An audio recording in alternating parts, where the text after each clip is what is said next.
How's it going, everyone? This is the second session recap for my third campaign. This session's name, or you'll see it in the title as well, is Voices in the Dark. And previously, the unnamed group of adventurers that had been serving as security for Reco Capasa, the captain of the Infinity's Paradise. On the trip, they eliminated 4 loose beasts that broke loose and had managed to kill a deckhand and began spreading across the bottom of the ship. After searching through the deckhand stuff, as D&D players do, you found a note he was planning on mailing to a woman known as Natalie Gormund. Upon arrival on Ravnica, you met with an individual known as Nasius Ven, who was a Vidalcan and member of the Chamber of the Guild Pact, and actually their lead member. He told you that if you were looking for work, to go visit him at the Chamber of the Guild Pact, and gave you directions there. And before you departed to explore the city plane of Ravnica, Reco said that he was leaving the night after this one. You guys arrived about mid-morning, about 10 a.m., and he would leave the next day upon nightfall. So, tracked Natalie Gormund down to hopefully tell her that her betrothed or whatnot is now dead. But you tracked her down, found out through the Chamber of the Guild Pact that she, as well as 2 other people, have been reported missing in Precinct 6 of District 10 of Ravnica. And 2 of which, Natalie and another gentleman, an artisan that works on Foundry Street in the Smelting Quarter, had been missing and last seen near the Gorehouse, which, for those who don't know, is the Rakdos main nightclub, and also holds the main entrance to Rix Maadi, which is essentially the Rakdos Guild Hall. It's a dungeon and leads to their massive carnarium. Also is where the Demon Lord Rakdos resides. So you tracked her down and entered the Gorehouse. You met a ogre that was standing as a bouncer outside, preventing anyone from... And there was already a line of 4 gentlemen waiting to get in line. You skipped the line, gave him a small bribe, and went in. As soon as you entered, you saw a rectangular room.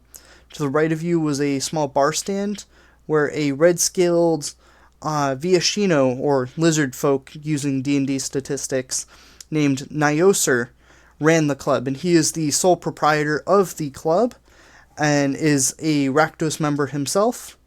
And then on the far side from the entrance, there was a curtained hallway that continued on.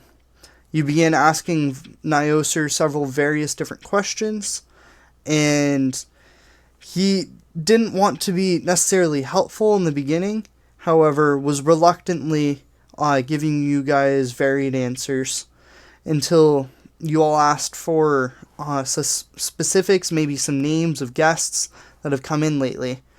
And he said, okay, let me grab my list from underneath the counter. Reached down, and one player, I don't remember who said it, but they were like, well, that's kind of odd for Rakdos to keep lists and stuff for their guests. And I was already thinking in my head, yeah, no, he's reaching for a flamethrower. And pulls out the flamethrower, and I was just thinking in my head, that was a good call, moment too late, and he let loose. That's where we stopped session 1, and where we're picking up on session 2. So, everything picked up as flames and oil splattered upon 3 party members. I believe it was Durza, the Gif Gunslinger, the Xanathia, the Light Cleric Furbolg, and Devotion, the tiefling fighter. So, he released upon that and called for Bruce. Hey, the slaughter games are starting early! And Bruce began making his way down the stairs. We rolled initiative. Nyosur rolled fairly high and began making his way for the curtain on the far side to escape farther into the area, whereas Bruce came down and was met immediately by Overin and Jade. Overin being the former Boros member and first level fighter, second level multiclassed into warlock, and Jade being the at this point second level barbarian. There was a brief scuffle. Jade managed to grapple the ogre with a very, very lucky roll, beating the ogre by only 1 point, but managed to grapple him and help prevent him from moving farther into the room and causing any more chaos than he would have. And Overin managed to lay a few good hits on him. However, in the end, Bruce, the ogre, managed to knock him out and was eliminated by devotion, I believe. But as Nyosur was running, the lizard folk with the flamethrower, he almost made his way to the curtain before Durza shot him, and Xanathia cast, I believe, Guiding Bolt on him, and he ended up dropping. Now, I haven't done this in the past, and I plan on continuing to do it for essential NPCs, or NPCs that serve a purpose other than Orc number 3 or Goblin number 5, you know what I mean? Where you start rolling death saves for them. So, as the battlefield cleared, both Nyosur and Bruce were defeated, and the party was, for the most part, heavily wounded. Durza chose to begin looting Nyosur, which at that point I had just rolled another death save and ended up rolling a crit. However, via the various bullet wounds that Nyosur received, his arm was blown off, and part of his chest was blown open as well. So he was, even with the crit, he was going to die within the next few minutes. But as Durza was pulling off the pyroconverger, the flamethrower, Nyosur's eyes opened wide, and Durza instinctively splattered the floor.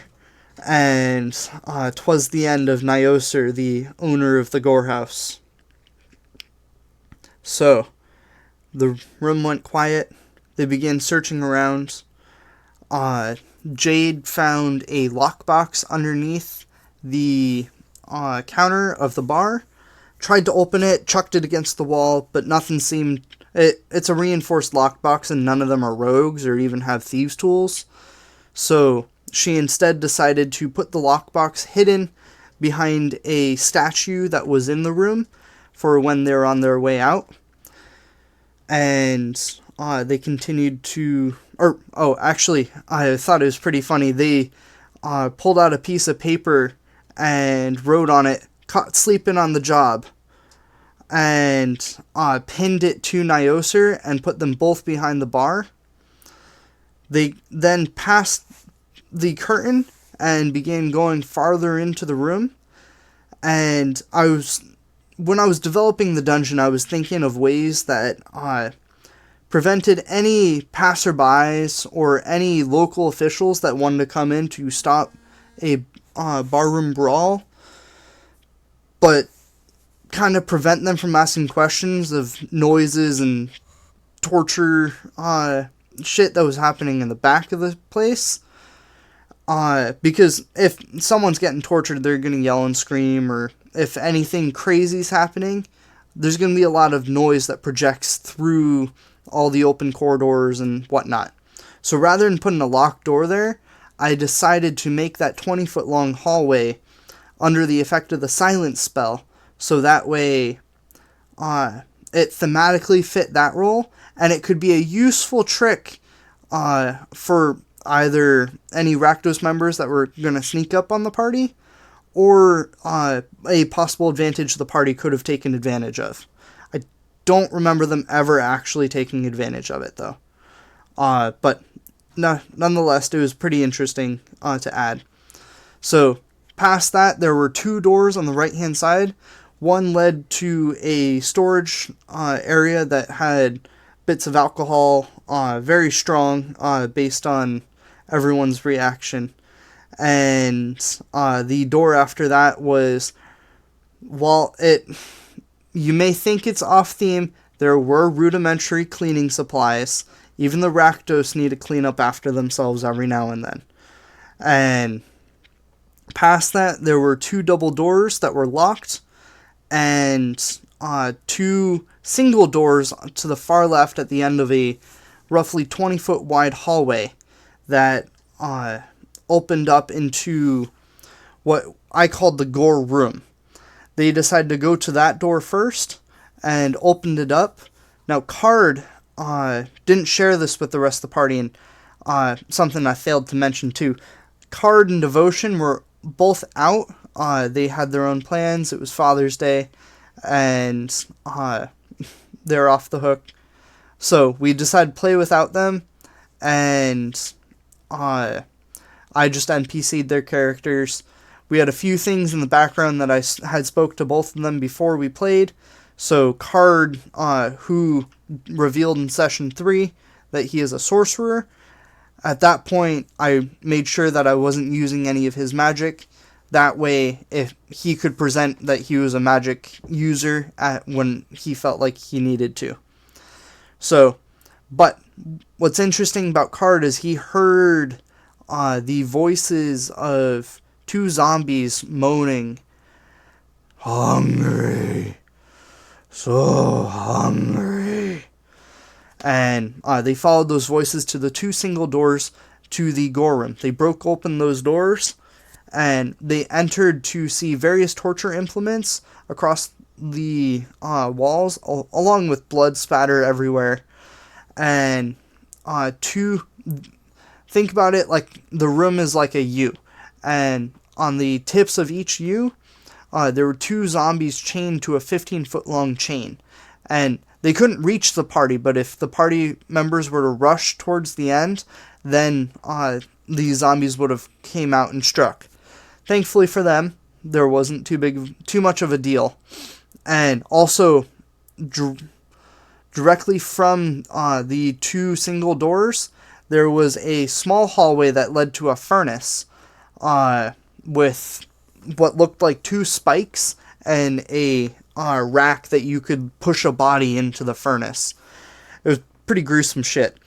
So they began shooting and tearing apart the 2 zombies that were there. And while they were doing that, since Durza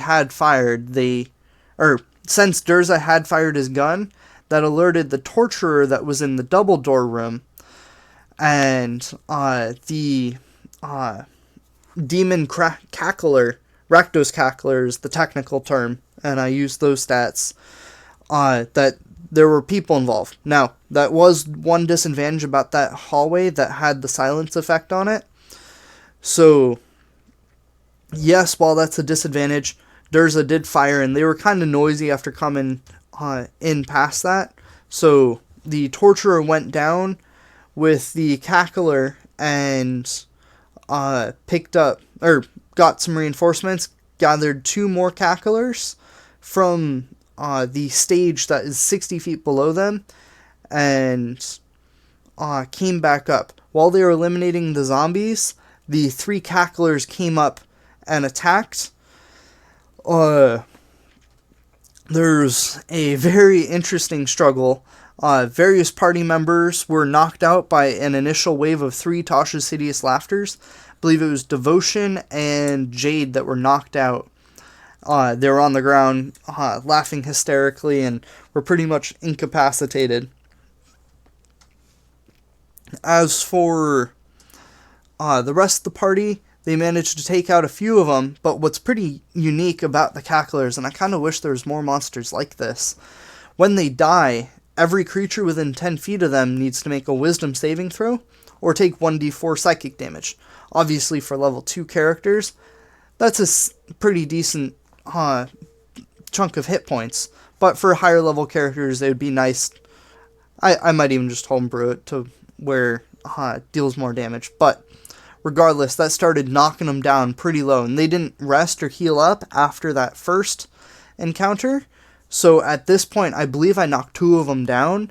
And Xanathia, the only cleric in the party, ended up using the last of her spell slots to, I believe, heal Overin so that he was up. And at this point, as the scuffle's going on, Jade got knocked down by 2 of the cacklers who hit her with a spiked chain, and she was then unconscious. Then the other one hit her, making her automatically fail a death save. Then when it came around to her turn, she failed a death save. So now she's sitting at 2 death saving throws. And 2 of the cacklers have died. Or no, one of the cacklers had died. The other one was very wounded, and the other one was completely untouched. And it was chucking firebolts at the party. At this point, it was when I had to decide whether or not it was more important to start wearing down more of the party's resources, or have the one cackler that had been shooting firebolts at the party make an attack roll disadvantage at Jade because she was on the ground prone, and possibly kill her character on the second session. So in that moment, rather than ruin their fun, because what's pretty important in the first few sessions of every campaign, I've noticed at least, is you need the player's investment. If you go ahead and kill their characters first 3-4 sessions, they're not going to be invested. You might have it, and it also depends on how you pitched your campaign. If you said this is going to be a meat grinder, they knew what they were walking into. But I'd say 90% of the time, it's just not cool, because you know they're already low level, and they're following your cues, especially at the beginning of the campaign, because unless you've sat down, wrote 7-page backstories for each, and you've had 3 months of prep work to really develop this world and already get them hooked, and even then, if you kill their character, all that work is for naught. So, for the most part, it's disrespectful, so then I chose to have the cackler instead shoot a firebolt at, I believe, Xanathia. I don't recall, though, and rather than Jade. And I believe it missed, and they began retreating downstairs. That double door room opened up to a second torture chamber room.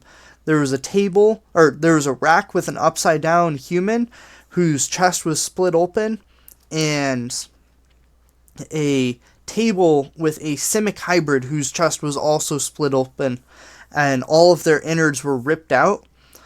And the 2 cacklers began retreating that way.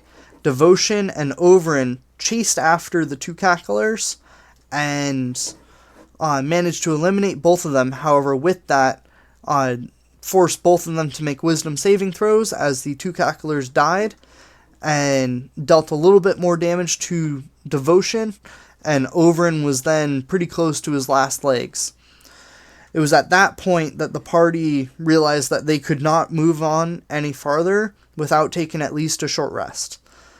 Xanathia dropped her last spell slot. This was her 3rd total at 2nd level, or third first level spell slot that she has at 2nd level total, into Jade so that she was awake. They went back to the gore room and barricaded the door and began trying to take a short rest.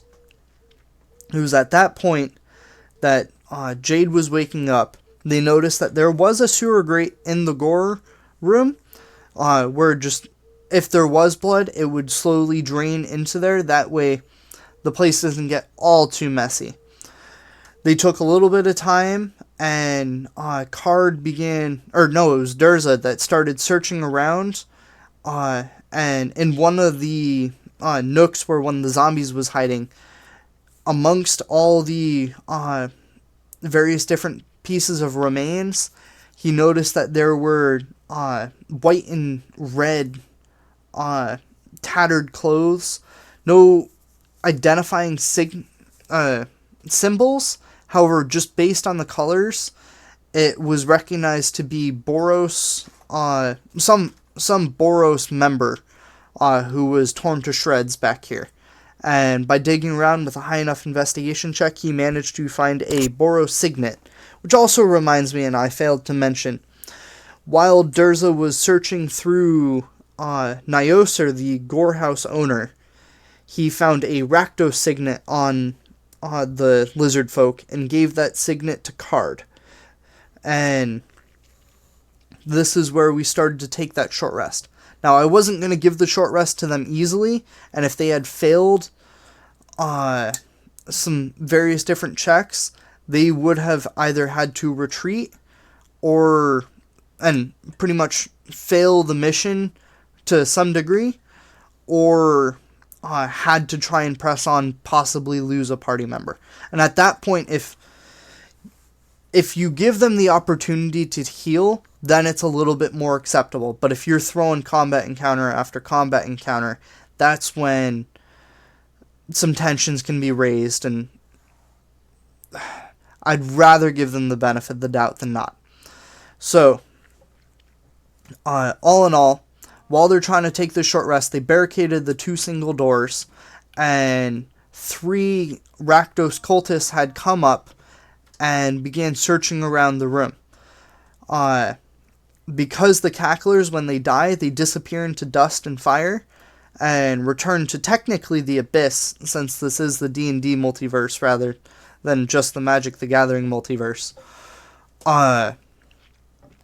There were no bodies present. They tried the single doors, and noticed that they were locked and barricaded. So, I had everyone go ahead and roll stealth. They all managed to roll fairly high. I believe the lowest was a 15, which is what I set, or that's actually what I rolled for the cultists that were searching. So he managed to just barely stealth out of it. They all communicated and began. One of them went out to the front room to begin investigating. At that point, that's when Devotion began undoing some of the barricades and cast Thaumaturgy on the far end, making it sound like some barrels were knocked over in one of those supply closets across the way. At that point, the other 2 that were in there were distracted and going towards that supply closet, which is when Durza pulled out what he calls a bomba, and it's a racial ability. We found his race on D&D Beyond, and essentially it's a once per day use bomb, and he goes ahead and lights it, chucks it their direction, and it manages to explode, tearing apart any of the walling that existed near those closets, and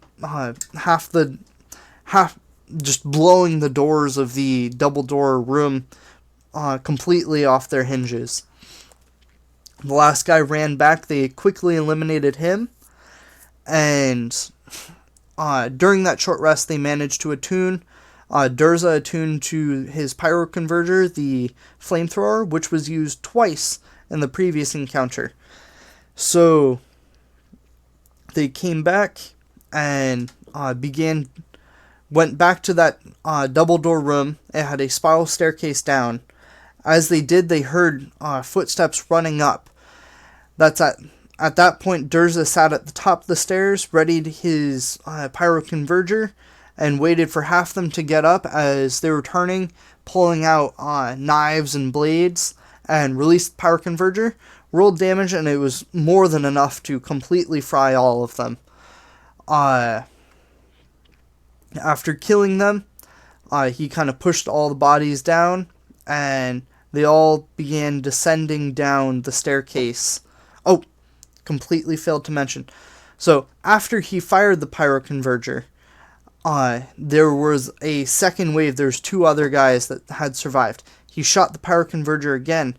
However, what's pretty neat is just because it's a powerful ability. It's, I believe, 46 to give to a second level character. But the caveat is every time you shoot it, you need to roll a d10 and add the number of times it's been used since the last long rest.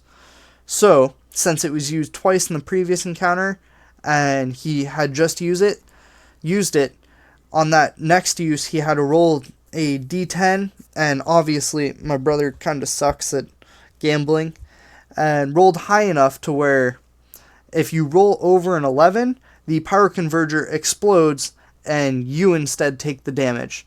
So those last two remaining cultists were eliminated by the rest of the party. He was brought down to 2 hit points. The power converger was out of commission until the next long rest. So instead, they went down. He used his second wind to get up pretty close to his max hit points again. They went all the way down and were greeted by a long hallway and a door at the end of the hallway. Torches were on either side, and they pressed on to the door. As they reached for the door, it flung open, and they saw a fairly large, I almost want to say arena. It's more of a stage, really. The ceiling was about 60 foot tall. The walkway to the stage was about 40 foot long, and the stage was about 25 feet deep before reaching a black iron door with a 3D relief sculpture into the black iron double door of a massive demon lord standing with his arms outstretched wide, and a burning city in the background. None of them really rolled too high on religion, but for Overin and Durza, who are native to Ravnica, they recognized it as the Demon Lord Rakdos. And standing atop the stage was a woman in a black and red dress. Her face was painted white, and her arms were outstretched, holding 2 separate marionettes. And she gave a brief monologue and encouraged them to begin acting violently and try to kill her. So they all charged in, and one point that I failed to mention is there were 5 individuals below the stage blocking their entrance to what was later discovered to be the Blood Witch on the stage. The 5 individuals were 3 of which, it was actually 6, my bad. There were 3 goblins. I have their names written down. And 2 human male artisans dressed in white work clothes and black pants. And just based on general knowledge, they seem to be artisans of some kind, likely blacksmiths or stoneworkers. And then a woman dressed in a red dress and messed up hair. All of them were bleeding from their feet and crying with just streams of blood coming from their eyes. As the party ran in, the 6 captives looked completely filled with fear. And the party was then ambushed by 2 last remaining cultists that had decided to attack and help defend the Blood Witch. They were quickly eliminated by Overin. However, through the course of this initiative, the Blood Witch, in an act of inciting a little bit of fear in the party, changed one of the marionettes to one of the goblins that was a captive. And another detail that I also failed to mention, I'm going to try and put pictures in here, so if I fail to mention a detail, you guys will see it before I mention it. But there was a massive pit of fire to the left-hand side of the stage next to where all the captives were. And she caused the goblin to run and gleefully jump into the pit of fire. That point, the other 5 captives began dancing erratically, and their feet began to bleed again. They had, just by looking at them, it looks like they had been trapped in this for days on end. Initiative continued. The 2 cultists were quickly eliminated by Overin, and it was made apparent as the party began rushing towards the stage that there was an area of effect whenever you were within 20 feet of the Blood Witch. If you ended your turn in there, you had to make a DC 15 Charisma saving throw, or get trapped in her... I didn't really have a name for it, but her aura of erratic dancing, we'll call it that. And for the next turn, you were pretty much incapacitated, forced to dance erratically, and skip your action and can't take reactions. So, because of that, it forced a lot of party members with not enough movement to get completely up to her to get stuck and not be able to move forward. So the party members that were able to take ranged attacks, such as Devotion and Durza, began taking pot shots at her, whereas Jade ran up and nearly got a couple strikes on her. However, once it came back to the Blood Witch's turn, she cast Suggestion on Jade, telling her to defend the doorway that the rest of the party was breaking through. And the door in the hallway that they were coming from that was connected to the stairs up. So she began running over there. However, Suggestion is a concentration spell, so Durza managed to... I think it was Durza. Maybe it was Durza or Overin managed to land a shot on her. And Overin is a single level in Warlock at this point, so he was shooting Eldritch Blasts. And forced her to lose concentration, which then caused Jade to then run back up to the stage. And at that point, the Blood Witch had then used her abilities and forced the 5 captives to block the stairway that was connecting where they were to the stage. So Jade would have to either run past them as if it were difficult terrain, making athletics check to see if she would just get caught in there. She would have to make an athletics check. If she succeeded, then it would be difficult terrain. If not, she would get caught in the masses of them, and that would have happened. However, instead, she ran around them and managed to jump up onto the stage, which also required just base athletics check. But because she's a tabaxi, she also had a climbing speed, so I wasn't too worried. But because of the dash action that she had to take, she ended her turn right there. Durza began making his way up to the stage.